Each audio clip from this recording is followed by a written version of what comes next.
Hello, everyone on Facebook. So just had a little difficulty as far as my laptop dying. So I am still on live. If y'all, I was still on live on Instagram, but I will be, going over basically everything that I went on Instagram, on Facebook as well. So the last recording, you can kind of forget about, and then we'll start this one back up. No problem, Little Wing. I am going to start from the top now that I got Facebook back. So, for those of you that were engaging on Instagram, I know I'm about to kind of repeat myself if you were here from the beginning um, uh, for the Facebook feed, because I have to use that recording for the YouTube channel. Which brings me to this. So, on YouTube, if you missed any of the financially lit recordings in the past, like I said, I've had almost like 40 episodes. It's 30 something episodes of financially lit. They're on the YouTube channel. My Jocelyn is working on making sure that they're all up there. So if like literally I talked about a lot. Just about everything. Not everything, but I talked definitely about a lot. Um, and you can go through the episodes on Facebook to kind of check that out. I am. Here we go. It's crazy. Hey, Matthew. Hey, hey, hey. So I am getting it back up and running on Facebook because my laptop died.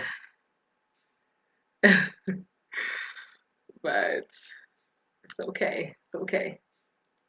It's just gonna be an extra 30 minutes on live. Um, sorry, I know I'm mad late. It's all right, Matthew, because I'm actually like starting back over because my laptop died.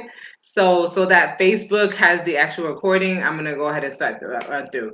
But hello, hello, hello, everyone. If you're tuning back in, or if you tune in, it is Financially Lit Tuesday. Um, and I am going over money insecurities today.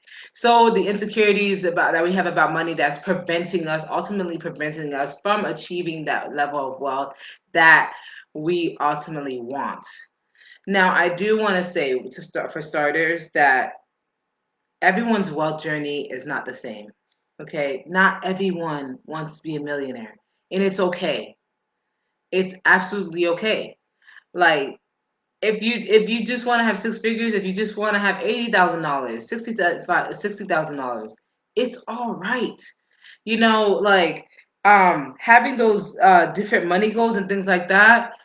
That I'm not wanting $1 million doesn't make you a failure. It doesn't make you look less than or anything like that. It just means other things are important to you in life than reaching maybe millionaire status or billionaire status or whatever the case may be. And that's absolutely okay. If you want to say, I just want to be debt free and live a simple, comfortable life, that is okay. And that's one thing that we have to be okay with. So that's the biggest thing. Well, one of the biggest thing I'm gonna talk about. The other biggest thing is realizing what we want, right? And that will relieve so many insecurities because society says we need to aspire to be millionaires, right? We all need to be millionaires. We need to be Jeff Bezos. We need to be, which stepped down as CEO today. Interesting. But anyways, back on subject. But they say you need to be a billionaire and you need to do this, but if that's not the life that you want to live, that's okay. It's okay. Live your best life the way you want to live it. So if that just means being debt free and living your simple life, that's okay. If that means, hey, I just want a $100,000 house, $150,000 house, living with my wife and kids or my husband and kids, then that's great. So that's one of the big things. Don't let society deem what your money goal is. Your money goal is your money goal. It's your life at the end of the day. This is not anyone else's life but yours. Just like mine. This is not anyone's life but mine. How I choose to my wealth journey is my wealth journey. Yes, we're on this journey together, like I say, like I always say, we're wealthing up together. right? It's because we're doing it together. We're companions on this journey to wealth, yeah, to building wealth. So, but that doesn't mean our journey will not look the same. It's not the same because we have different goals, right? We have different ways, different things our life we want our life to look like. Another thing to realize, the biggest thing to realize, is the journey to wealth, to building wealth, is a mindset thing, right? Ultimately. So it's making sure that we have the right mindset going into it and during. So constantly reaffirming ourselves, constantly educating ourselves, constantly making sure that we have the right accountability partners, the right professionals on our team, all that good stuff, right? So that we're more likely to hit our goals. We want to make it so easy to hit our goals that we have no choice but to hit them. And that starts with making sure we have the right people on our team, right? We have the right coaches, we have the right professional. If I need to get in touch with Grand Rev, I make sure I get in touch with Grand Rev. If I need to get in touch with a publisher because I want to publish a book, I do that. Whatever it needs to do, get these people on your team so you can make sure you accomplish this goal, right? All right, y'all. Ooh, I be preaching tonight. Sorry. Okay. So, going back to childhood insecurities. Childhood insecurities. We don't realize how much our childhood plays in how we treat money, right, today, right? How we treat money in our adulthood. Right.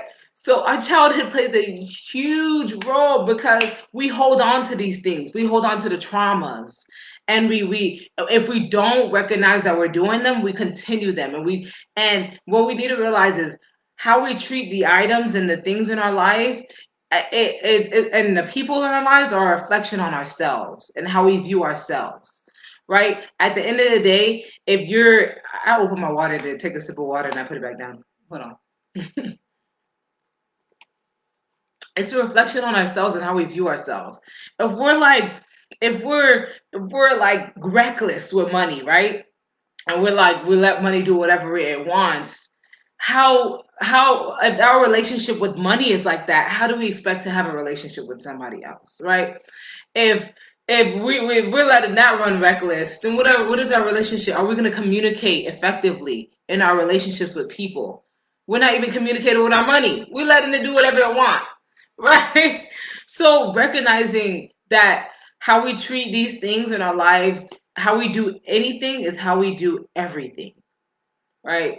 It's big. It's really big. So we really need to make sure that we're recognizing these things. Childhood insecurity. So growing up, coming into that growing up in that scarcity mindset, a lot of the talks, especially in the Black community, right? A lot of the talks at the table, at dinner table, or just in general around the family, right, is how we don't have enough. Oh, um budget is tight this month. Oh, you can't do this because we have no money. Oh, I don't have money for that. You eat at home, whatever the case may be. It's always in a lack, right? So we need to just like reprogram ourselves into removing all that scarcity mindset, right? It's like I said, your insecurities weren't built in a day, and they will not go away in a day. It's a work in progress. That's why making sure we have the right people in our lives, the right budgeting plan, all that good stuff to make it easier to accomplish. But recognizing those childhood insecurities, recognizing what the things that we're put into our heads as children about our view about money, how that is affecting us to this day. Like, oh, the more money I have, the more problems. That's a big one, right? So what it does subconsciously, if you believe that, like the more money I have, the more problems, is if I aspire to have more money, then I have to have more problems. So in a way, we're holding ourselves back because we don't want to have so much money where we have more problems. So we sabotage ourselves, and we don't even realize we're doing that. But because we believe that more money equals more problems, we do. Another one is the more money I make, all people will want to do is use me for my money, right? And then, so what we do is we sabotage ourselves in that way too, because we believe if I make $1 million, no one around me is going to be genuine. Everyone's going to want to use me for my money. So what we do is we stop ourselves from acquiring a level of wealth where people are going to use you. So we sabotage it instead of saying that's not what it's going to be like. I'm gonna get this because at the end of the day, what money is gonna do is gonna give me choices. It's gonna give me more control of this different decisions that I want to make. Right, having that mindset versus people are gonna use me. No, I'll be able to help more people. I'll be able to do this with more money. Right, cool, cool, cool. The other is financial illiteracy. Right, so being that um, education is every sense. So the more educated you are, as far as finances go, in any regard, honestly, the more you know, the more confident you feel, right?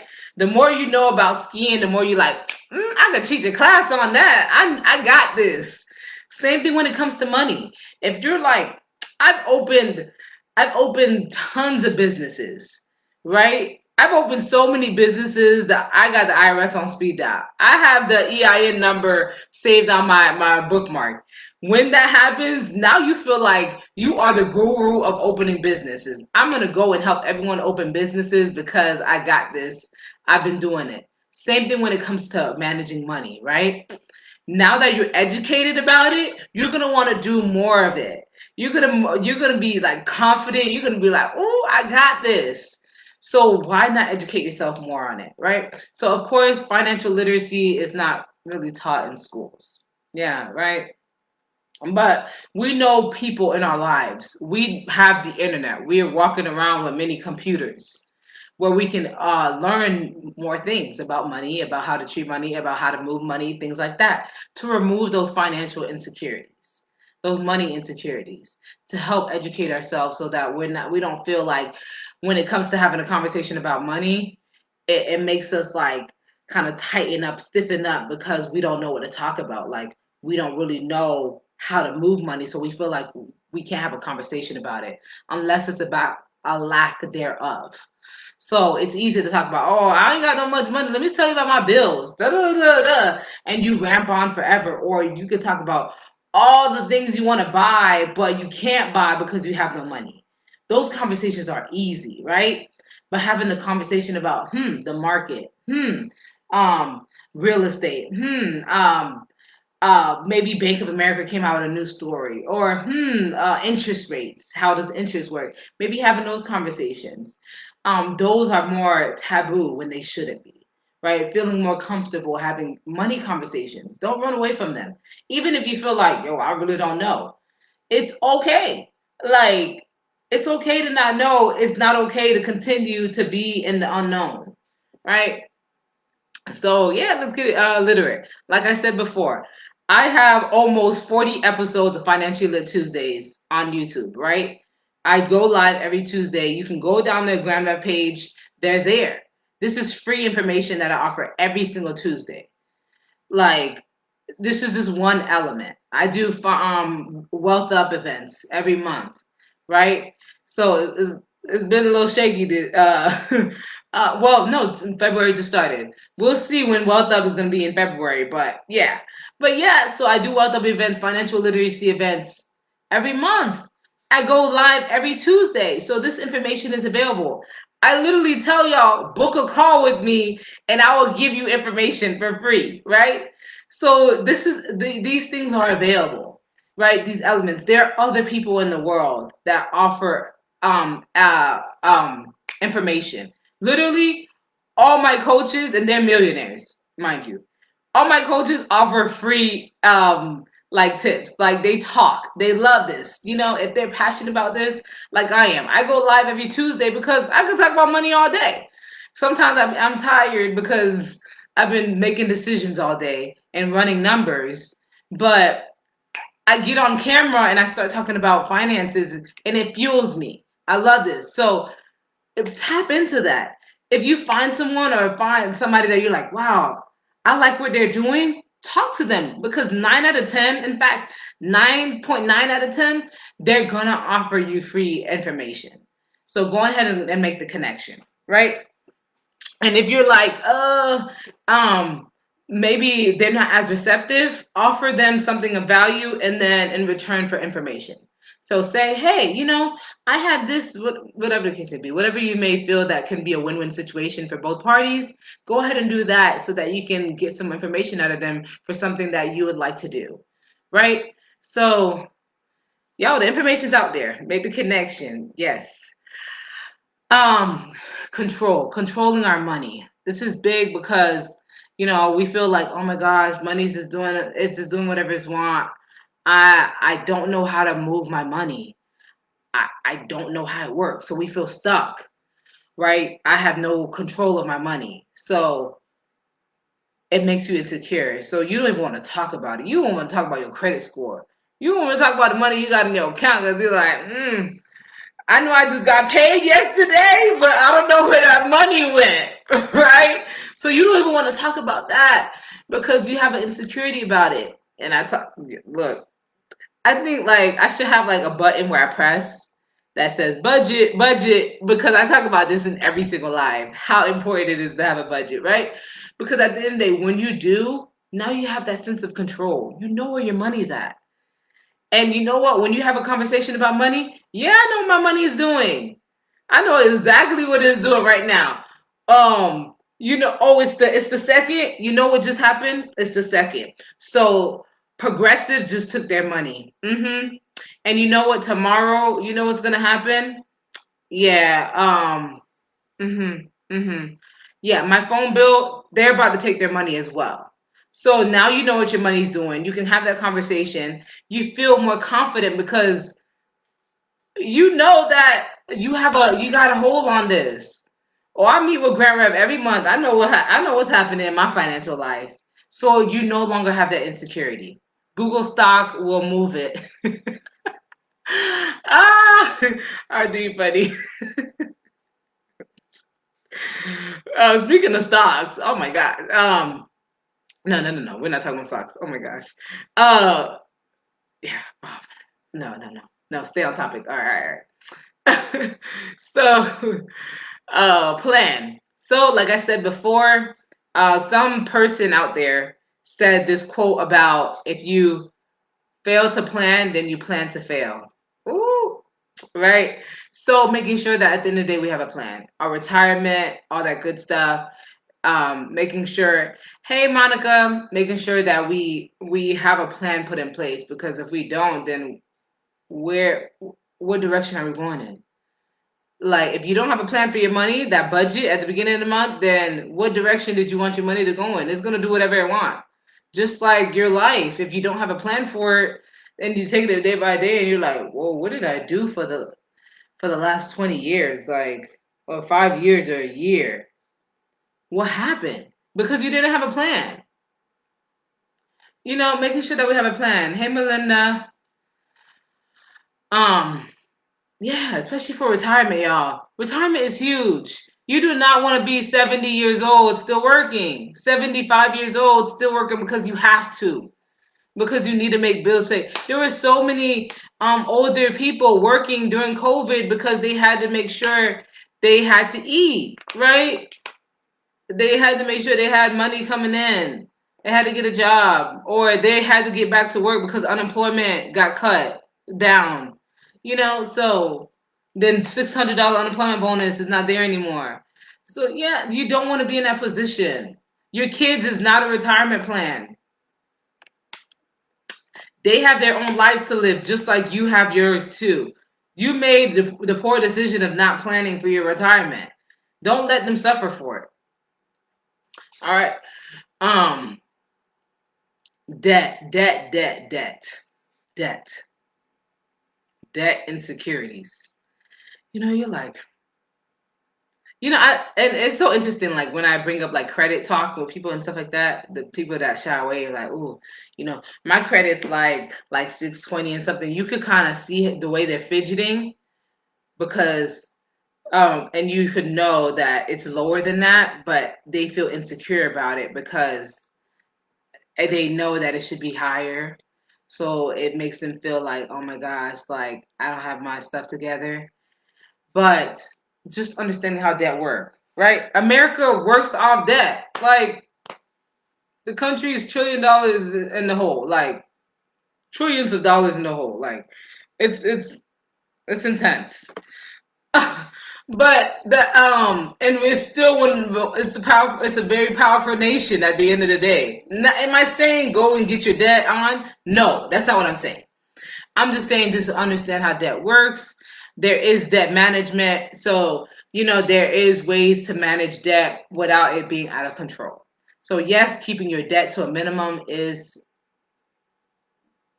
a must, right?